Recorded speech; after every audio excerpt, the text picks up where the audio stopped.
I was never the kind of guy who checked his wife's phone. Not out of trust, but out of pride. I thought it was beneath me. The idea that I'd ever be that guy, digging through messages while she showered, used to disgust me. But there's a moment in every man's life when silence turns from peace to a predator. And in my house, silence had been circling for months. New Year's Eve started normal. Too normal. She put on her makeup in silence, eyes locked on the mirror like she was drawing a mask, not a face. I cracked a joke. Something about her taking longer to get ready than the fireworks show. And she didn't even blink. Just zipped her dress and walked past me, perfume trailing behind like a dare. The party was at my boss's place. Greg, the kind of guy who smirks while you're talking and drinks like it's a personality trait. His mansion smelled like money and anxiety. Couples pretending their marriages weren't rotting under the glitz. Megan peeled away from me the second we walked in, drifting into a group of people I didn't recognize. Her laughter from across the room, too loud, too fast, cut into me more than I admitted at the time. I stood near the bar, sipping bourbon that burned too soft for the way my insides felt, when Greg brushed past me and muttered, "Swing by my office in 20. We need a word." I thought it was about the partnership. I actually straightened my jacket like a fool, smiled like a kid about to get his gold star. 20 minutes later, I walked down the hallway, past glittering couples and the drone of jazz music. His office door was closed. I knocked once. No answer. Just this faint sound inside, something rhythmic, like muffled movement. I opened the door, and time collapsed. She was on her knees. My wife, in her crimson dress, in front of Greg, whose grin could have frozen fire. She didn't stop. She didn't flinch. Didn't even look ashamed. Greg looked at me and said, "Best gift of the year." And she laughed. She actually laughed. It wasn't shock. It wasn't confusion. It was something else, like they'd planned it.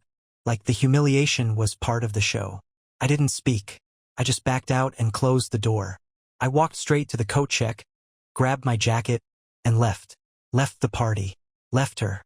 Left everything I thought I understood about my life, lying in that office like a body after an execution.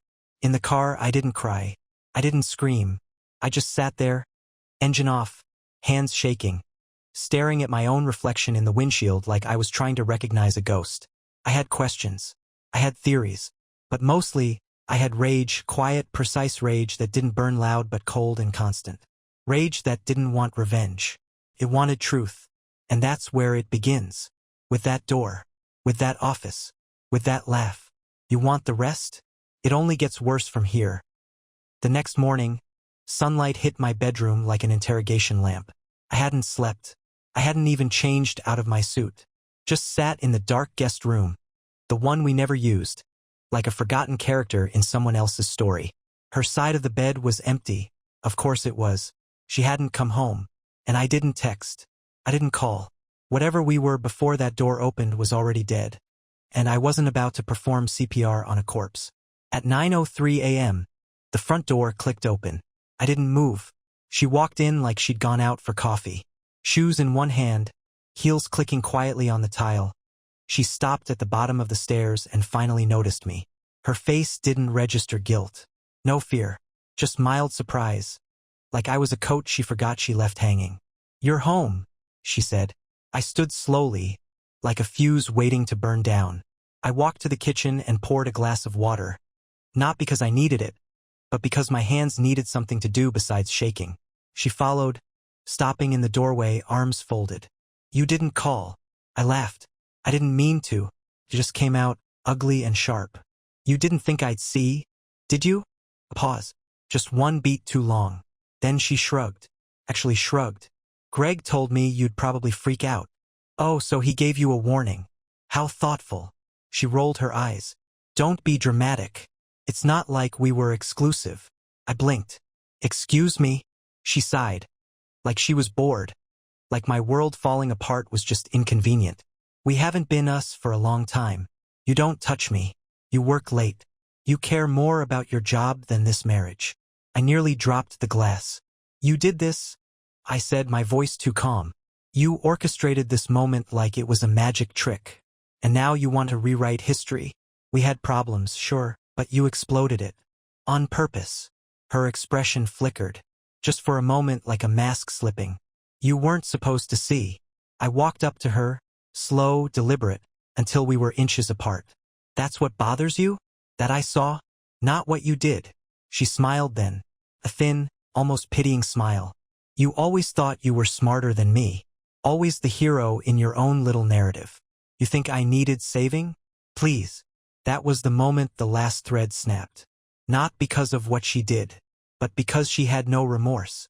Not a shred. I'm filing, I said, flat and final. She didn't flinch. Just nodded once. Do what you need to, but don't act like this is all on me. And then she walked upstairs, calm, like nothing had happened, like we weren't both standing in the wreckage. I stood in the kitchen for a long time after that. Long enough to hear the shower turn on. Long enough to realize there's no rewind button. Only play, pause, or stop. And I wasn't pausing anymore. I didn't go to work the next day. My phone buzzed endlessly. Missed calls, messages from colleagues. One from Greg that I didn't even bother opening. What could he possibly say? Sorry your wife likes her promotions horizontal? I turned the phone off and shoved it in a drawer.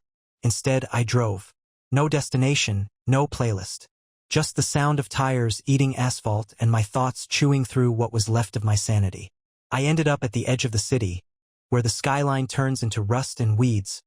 Old factories, shipping yards, forgotten warehouses. Places where the world once mattered but doesn't anymore. Felt fitting. I parked and stared out at the gray, oily water of the harbor. There was this old man fishing off the edge of a broken dock. He looked up, nodded, and went back to staring at the water like it owed him answers too. I almost asked him what he was waiting for, but maybe he was just hiding from something too. By the time I got home, it was dark. The house was quiet. No lights. For a second, I thought she'd left. That maybe she had a sliver of decency in her and packed up. But no. She was in the living room, curled up on the couch, scrolling through her phone like she was browsing sweaters. Not sitting in the middle of our marital crime scene. She didn't look up. You need to leave, I said. She laughed softly. Legally, I don't. I'm not asking. She turned the screen off and finally looked at me. You think kicking me out will make you feel like a man again? It was such a twisted thing to say, and she said it with that same practice cool, like she'd rehearsed it for months, like hurting me was part of her morning routine. I'll make it easy, I said. I'll leave. You can stay in your little palace for now. But don't mistake that for surrender. I'm done pretending we're in the same story. I went upstairs, packed a duffel bag. Calot, toothbrush, laptop. Walked past our wedding photo on the wall and didn't even blink. But as I turned the key in the ignition of my car, I realized something. She hadn't asked where I was going. She hadn't tried to stop me. She didn't care. And that was the most brutal truth yet. I had spent years building a life with someone who was already living in someone else's. I just hadn't noticed the eviction until the locks were already changed. I drove to my brother's place across town. Told him everything in a flat, clipped voice while his girlfriend stood in the kitchen pretending not to listen. He offered me the guest room. Said I could stay as long as I needed. But sleep never came. I lay in bed staring at the ceiling fan, and for the first time it wasn't the betrayal that hurt most. It was the way she looked through me, like I'd already been deleted. The next few days blurred. You know that sensation when you close a book halfway through and forget where you stopped reading? That was my brain. Work sent emails. Friends texted. I responded to none of it. My brother's couch became command central for nothing. I just existed. My body went places: shower, coffee shop, grocery store, but my mind stayed frozen in that damn office, with that smug bastard and the woman I thought I knew. Then came Thursday. My brother had to leave town for a few days. Some work trip, something about logistics. I told him I'd be fine. That was a lie. I wasn't fine, but I needed space and silence. I needed the kind of quiet that lets a man scream inside his own skull without interruption. I'd barely made it to noon before the doorbell rang. It was her. No warning. No message. Just standing there with her hair tied back and that same manipulative calm. Like she was showing up to return a borrowed book. You left your watch, she said, holding out the leather box I never wore unless it was a formal event. I didn't take it. You drove across town to return a watch? I asked. She tilted her head. We should talk. About what? I stepped outside, closing the door behind me. You want to explain how public degradation was your way of resolving marital tension? She narrowed her eyes. Don't act like this is all on me. There it is again. I laughed bitterly. The theme of your little defense speech. This is mutual. Like I unzipped your dress and pushed you into his lap. She said nothing, so I pushed. How long? Her jaw tightened. How long? I repeated. She folded her arms. 3 months. 3 months. I echoed, the words tasting like acid. You've been sleeping with my boss for a quarter of a year, while smiling at dinner, while planning Christmas, while buying gifts for my mother. It wasn't supposed to happen, she said quietly, eyes darting. That's what people say when they accidentally run a red light, not when they build a double life. She stepped closer. You think I'm the villain. You think I woke up one day and decided to hurt you. But you made it easy. Oh, I made it easy? Yes, she snapped. You disappeared into work. You were never there. I got tired of feeling like a ghost in my own house. I stared at her for a long time, not saying a word, because there was nothing left to say. Only one truth remained, floating above us like a billboard. She'd already rewritten the story. In her version, I was the absentee, the villain, the reason. Not Greg. Not her choices. Not the deliberate decisions to lie night after night. Just me. I'll see you in court, I said quietly, and I turned around and walked back inside. As I closed the door, I felt something new. Not grief. Not rage. Clarity. It was finally mine. 3 days after that doorstep confrontation, the emails started. First, from Greg. A slick, half-hearted attempt to clear the air. He said he didn't want personal matters to cloud professional relationships. He actually used the phrase, "It's best to compartmentalize." Like betrayal was a folder I could drag into the trash bin and forget. I didn't reply, not because I was above it, because I was saving it.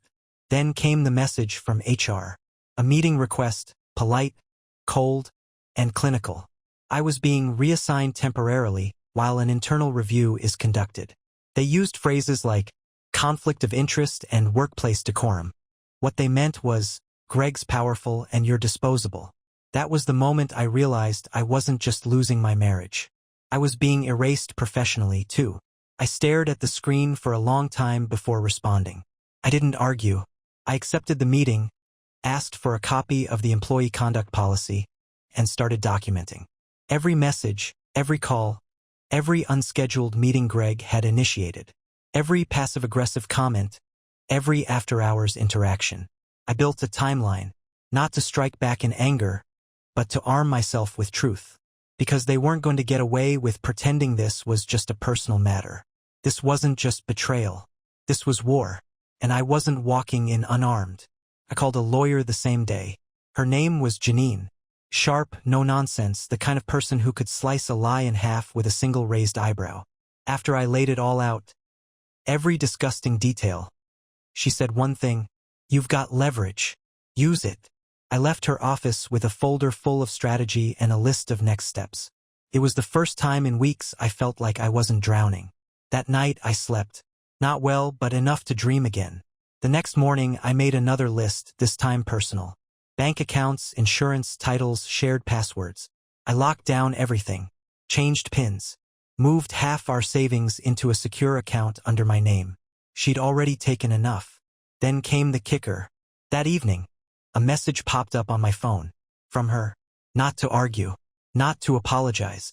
To ask if we could put things on hold and talk about reconciliation. I stared at the screen like it was a joke.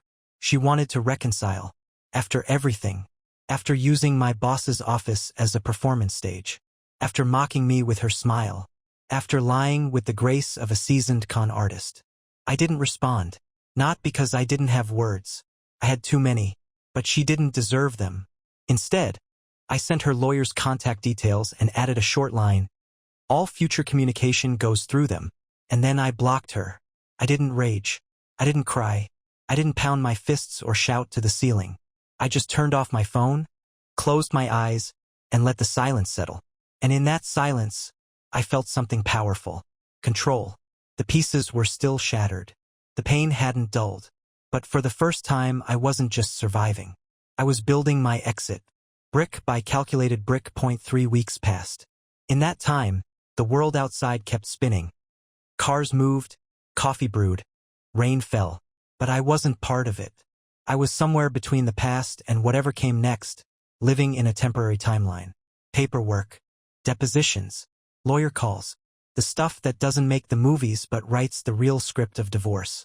Janine, my lawyer, was a machine. She laid out the angles with military precision. This is no longer a marriage, she said. It's a negotiation between two opposing interests. Treat it like that. And I did. I stopped thinking of her as my wife.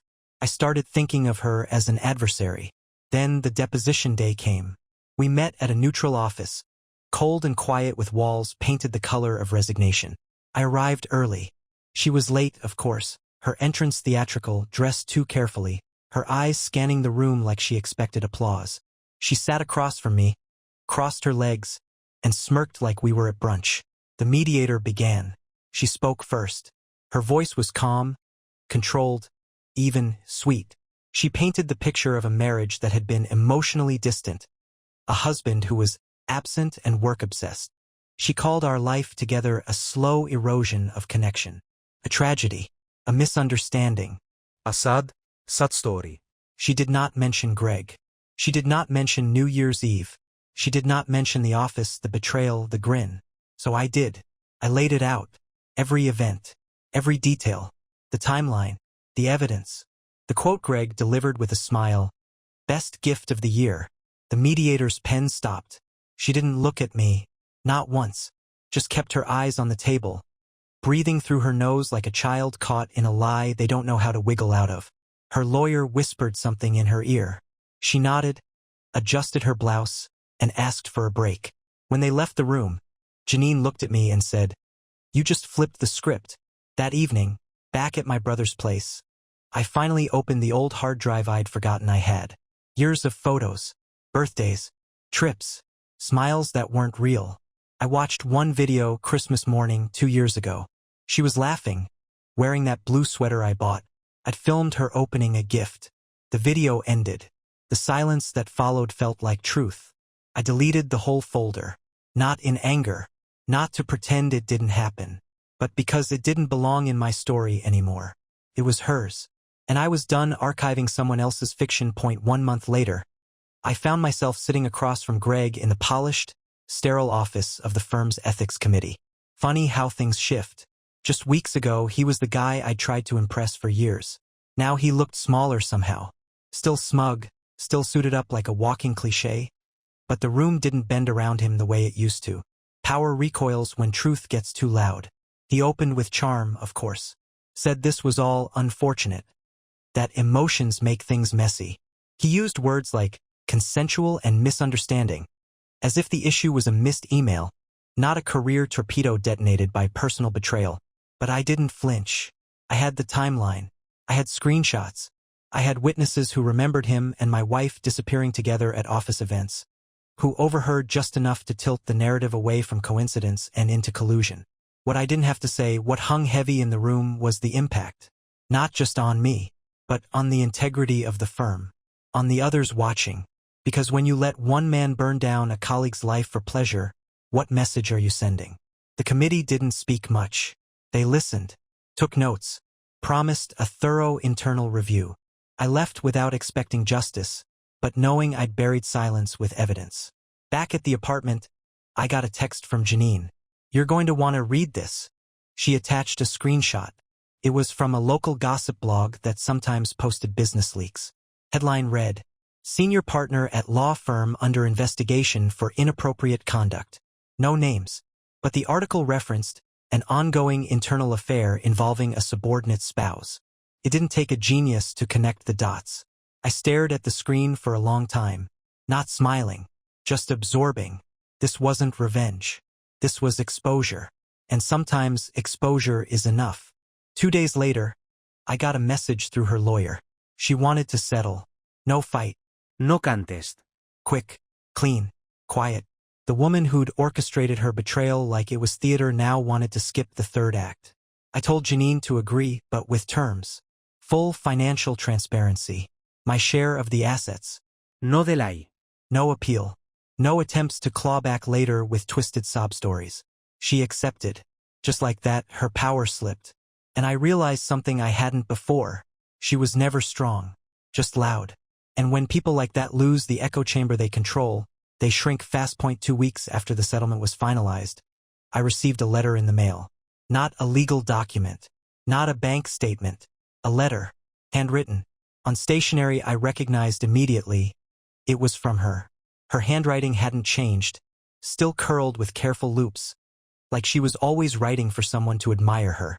I thought about tearing it up. But I read it. It started with the usual. I'm sorry things ended the way they did. Not, I'm sorry for what I did.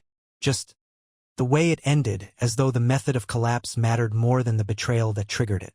She wrote about how she'd been confused, lonely, and that Greg had filled a void. She said she didn't expect it to go that far, that she never stopped loving me, and that maybe, someday, we could find a way back. I laughed out loud. A dry, stunned laugh. Like watching a magician try to pull a rabbit out of a burnt hat. She was still writing her version of events. Still casting herself as the fragile protagonist in a romance gone wrong. When in truth, she was the arsonist lighting matches and blaming the wind. I didn't reply, not because it wasn't tempting, but because I was done being part of her script. Let her write to the void. Let her think she still had a say. That weekend I went back to the office, not as an employee, but to collect my things. Greg had voluntarily stepped down pending review. That's corporate talk for we told him to resign or we'd do it for him. The receptionist handed me a box. My name scrawled in black marker. I opened it in the parking garage like a man checking for remnants of his past. Photos, pens, the coffee mug my daughter had painted in kindergarten blue with crooked stars. And beneath it all a note, typed.